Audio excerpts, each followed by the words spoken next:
5 ka rason nga tinuod ang simbahang Katoliko gamit ang Biblia. Daghan kaayo nga mga rason nga nung tinuod ang Catholic Church, pero sa pagkakaron 5 sa lang akong ihatag. Pero promise na ko ninyo nga sa ika-5 maghilak na pod ang mga pastor kay dili sila kadawat sa kamatuoran. Una, ang Catholic Church mao sukaranan sa kamatuoran. Ang Biblia nagtudlo kanato sumala sa 1 Timothy chapter 3 verse 15 nga ang simbahan mao ang haligi ug ang sukaranan sa kamatuoran.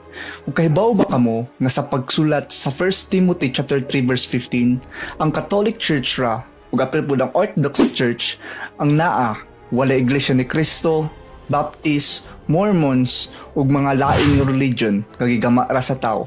Maong klaro kaayo nga kung mo-mention ang Biblia ug simbahan, ang gipasabot ana kay ang Catholic Church. Ikaduha, ang simbahan magpabilin ug dili kini mabungkag sa yawa. Anaa sa Matthew chapter 16 verse 18 nga bisan ang gangaan sa impyerno dili makabungkag niini. Maong kani nga simbahan naa gihapon hangtod karon ug mao kana ang Catholic Church nga bisag kadugay na sa panahon nagpabilin gihapon nga lig-on. Challenge nako para sa mga pastor. Pananglit dili ang simbahang Katoliko ang gipasabot ani, unsa man ang simbahan nga matrace nato sa history nga kani connected sa 1st century Christians. I-comment daw sa comment section. Except sa Roman Catholic Church. Ikatulo, isa ra ka simbahan ang gigama ni Jesus. Sumala gihapon sa Matthew chapter 16 verse 18 nga mingingon si Kristo, "Ikaw Pedro, ibabaw nining bato, tukuron ko ang akong simbahan." Wala mingingon si Jesus nga ikaw Pedro, ibabaw nining bato, tukuron ko ang akong mga simbahan. Singular siya, dili siya plural. Mong isa ra jud ug kana nga simbahan mao ang Roman Catholic Church. Dili na siya building, grupo na siya sa mga tao nga nagsunod ug nabaptize pinaagi sa ngalan ni Kristo. Ug klaro kaayo nga mauna ang simbahang Katoliko. Kay ang Katoliko raman nga Kristyanismo nga simbahan ang naaana nga panahon na. Ikaupat, ang simbahan mao ang lawas ni Kristo. Anaa sa Ephesians chapter 5 verse 23 ug mabasa nato nga ang simbahan mao ang iyang lawas ug kini gihimo nga puno ug kumpleto pinaagi ni Kristo nga maoy ming puno sa bisag asa pinaagi niya. Kung dili jud pasagdahan ni Jesus ang iyang church nga manudlo og sayop. Buong ang tanang dogmatic nga doctrine sa Catholic Church walay sayop kini kay wala man kini pasagdai ni Kristo. Ikalima, ang simbahan mao'y nag-compile sa Biblia. Kaya ang simbahan lang ang naay authority nga mopili sa canon of scriptures nga mao ang 73 books sa Bible. Tungod kay kini mao ang lawas ni Kristo. Kung sa logic pa, kung kamatuoran ang Bible, dapat pud kamatuoran ang nagpili sa mga libro niini. Therefore, sobra pa sa klaro nga ang simbahang Katoliko gayod ang kamatuoran gamit ang Biblia. Aduna na po'y isa ka mabangis nga lubo nga naiintensyon nga libugon ang mga Katoliko apan tungod sa grasya sa Dios atong lamdagan ang kangit-ngit nga nagdilaab sa iyang hunahuna ug kasing-kasing. Niadtong Abril 20, year 2024, sa Facebook nagpost si Discipleship Journal og isa ka video ug ginganlan niya kini og 7 ka mga tudlo sa Katolik nga wala sa Biblia. Ug ako gayud nasayod nga kini naa sa iyang hunahuna lang pero wala sa realidad. Gibalik-balik na ko og tan-aw ang iyang explanation pero wala gayoy siya ay tarong pundasyon sa iyang rason nga kabungkagon. Maong atong tagsa-tagsaon og dabdab sa kahayag ang iyang nagbuntaog nga kalibog. Magsugod kita sa pagbautismo sa bata ug mao kini ang gisulti ni Discipleship Journal. Ipila ka mga tudlo sa Roman Catholic Church nga wala gyud suporta sa Biblia. Number 1. Bunyagan ang mga bata nga gagmay pa. Bisag asa nga bahin sa Bible, wala gyud nagtudlo ang Bible nga bunyagan ang gagmay mga bata. Tanang gibautismuhan sa mga apostoles sa panahon sa atong Ginoong Hesus, mga dagko naman og nakasabot na sa maayong balita. Bisan pagani atong Ginoong Hesus, gibautismuhan siya sa edad nga 30. O wala gyud bisan usa ka buok na lang nga gamay nga bata nga gibautismuhan o gibunyagan sa panahon sa atong Ginoong Hesus. Tinuod ba kaha na iyang gistorya or bunga ra kana sa iyang hunahuna tungod kay dili jud siya tigbasa og Biblia? Pero kung basahon nato ang Biblia, nagsugo gayud nato nga atong bautismuhan ang mga bata. Naa sa mga buhat kapitulo 2 bersikulo 38 hangtod sa 39. nga nag-ingon, unya miingon si Pedro kanila, ang tagsa-tagsa kaninyo kinahanglan nga maghinulsol ug magpabunyag sa ngalan ni Hesukristo aron pasayloon ang inyong mga sala ug madawat ninyo ang gasa sa Dios nga mao ang Espiritu Santo.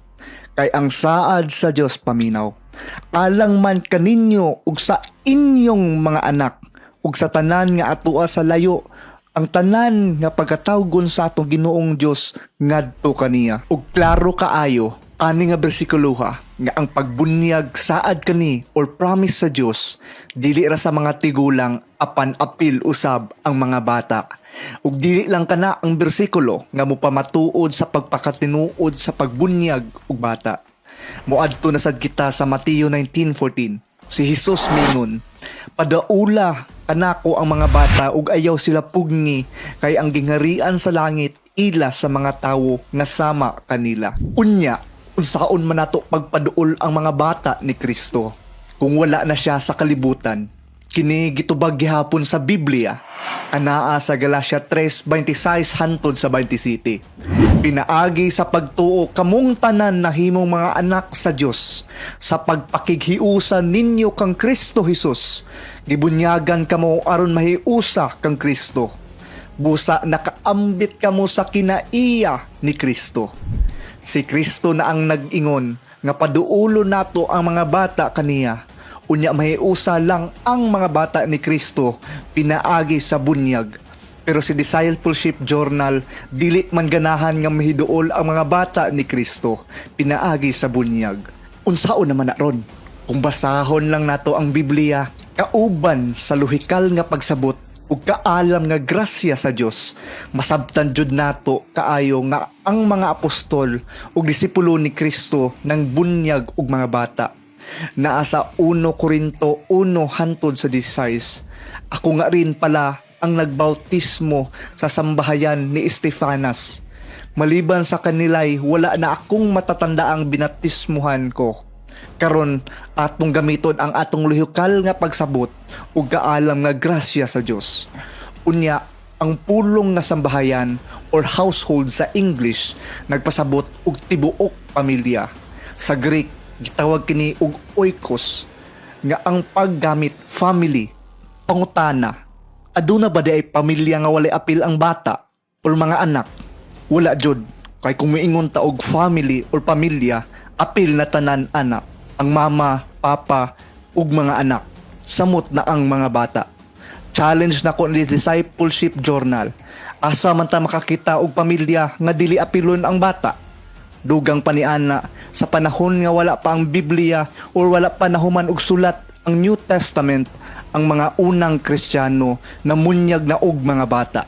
Naabadi kitay ebidensya anaa matod ni Origen nga gipanganak ni adtong 185 AD sa iyang libro nga gitawag og Homilies on Leviticus nag-ingon nga according to the usage of the church, baptism is given even to infants.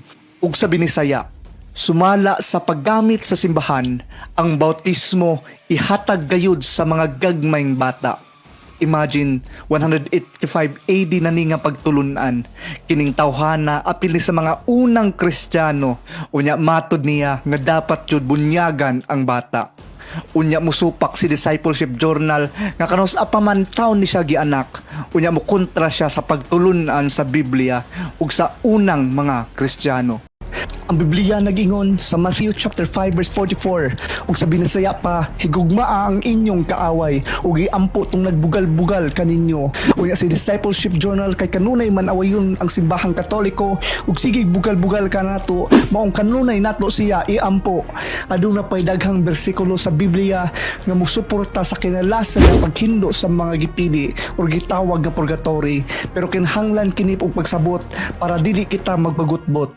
Anaa sa 1 Corinthians chapter 3 verse 13, Budityo sa 15, nag-ingon, their work will be shown for what it is, because the day will bring it to light. It will reveal with fire, and the fire will test the quality of each person's work. If it is burned up, the builder will suffer loss, but yet will be saved, even though only as one escaping through the flames. Ug sa Bisaya pa, Ang ilang buhat ipakita kung sa gayud kini tungod ang adlaw kay muhatod kini sa kahayag. Ipakita kini pinaagi sa kalayo ug ang kalayo mo'y mutisting sa kwalidad sa tagsa-tagsa nga buhat sa mga tao. Ug kung kini masunog ang magbubuhat kay makakuha og kasakit sa kapildihan, pero sila kay maluwas pinaagi ngadto sa kalayo. Klaro kaayo kung sa gipasabot ani nga bersikulo, dili kini langit kay aduna may kasakit sa kapildihan, dili pud kini impyerno kay pwede pa man maluwas. Mao kini gayud ang gitawag nga purgatorio nga mao ang paghinlo ni Hesus sa mga gagmayng sala sa mga gipili nga nangamatay na. Naa na po'y another nga bersikulo nga sure ko nga sa discipleship journal wala na kaybaw ni ini. Si Apostol Paul giampuan ang iyang kauban nga patay na. Naa ang iyang pagampo sa 2 Timothy ug kini mao ang iyang pagampo. Hinaot unta nga kaluy-an siya sa Ginoo sa adlaw sa iyang pagbalik. Nasayod kapag ayo sa kadak-on sa iyang gikatabang kanako didto sa Efeso. Kani nga bersikulo nagampo si Apostol Paul sa iyang kauban nga mingtabang kaniya sa Efeso sa una ug daghang mga Bible scholars nga protestante ug dili katoliko nga mingtuo nga ang kauban ni Apostol Paul patay na maong nagampo kini. Matod ni Charles Ellicott, isa ka scholar sa Biblia nga dili katoliko ug mao kini ang iyang gisuwat sa iyang libro nga Ellicott's Commentary for English Readers may tungod sa 2 Timothy chapter 8. The apostle can never repay now, not even with thanks, the kindness his dead friend showed him in his hour of need.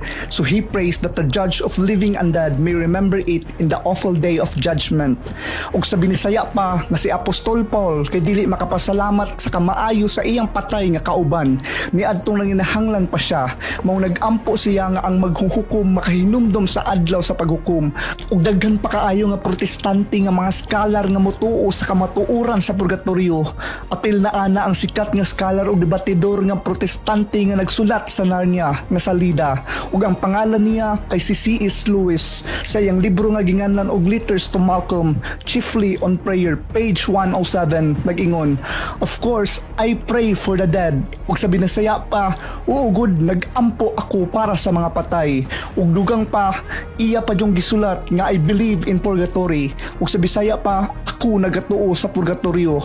Mao daghan na kaayo ang dili katoliko nga mga scholar ug pastor nga nagampo para sa mga patay ug samot pa jud nga mingtuo sila nga naay purgatorio. Maong sa mga pastor nga sigig paghut, iapil na in town sa pagampo ang mga namatay na nga membro ninyo ug iwali na ninyo sa inyong piki nga simbahan nga ang purgatorio gayud mao ang kinalasan nga paghinlo sa mga gipangpili nga patay na.